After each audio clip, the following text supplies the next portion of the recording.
One of these power cords is normal and one of them is strange. Can you find out which? Well, you'll be able to find out after you watch this video. So, here we have two power cords. They are both polarized power cords, and they are both designed to fit into a standard NEMA 115 power socket, like standard American or Canadian or Mexican or Japanese power socket, which is kind of badly designed, but if you use common sense, you won't get electrocuted. But let's take a look at these two cords. Let's look at this one first. It is obviously if we look at the plug on here, it has the mark for the Canadian Standards Association, the manufacturer's name, and some other information. And on here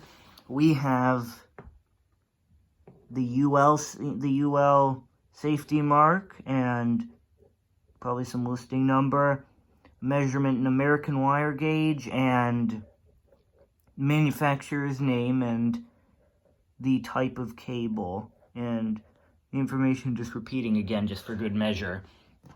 And if we look on the end, we will see that there are the standard black and white power cable color codes that like what you'd find on any power cord or any wiring in the United States.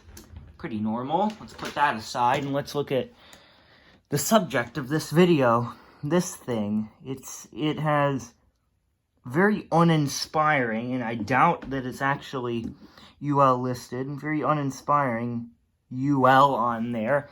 And if you'll notice, this wire is very, very thin.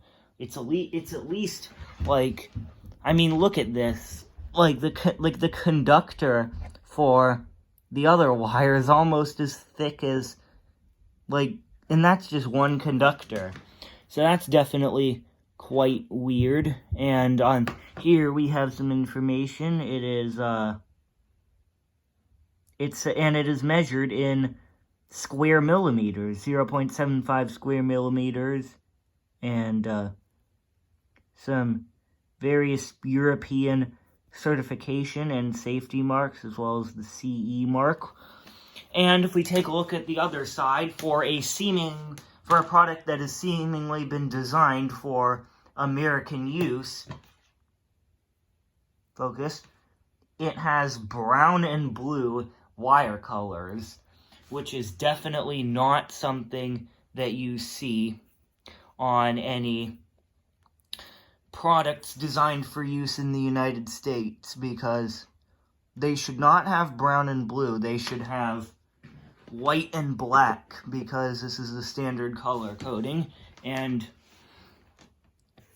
if you can see that, they are excruciatingly thin, and that's probably down to the fact that in this country we use 120 volts for our electric power, but obviously we do have 240 volts if we need it, because we have single phase 3-wire service, and in Japan they have something very similar.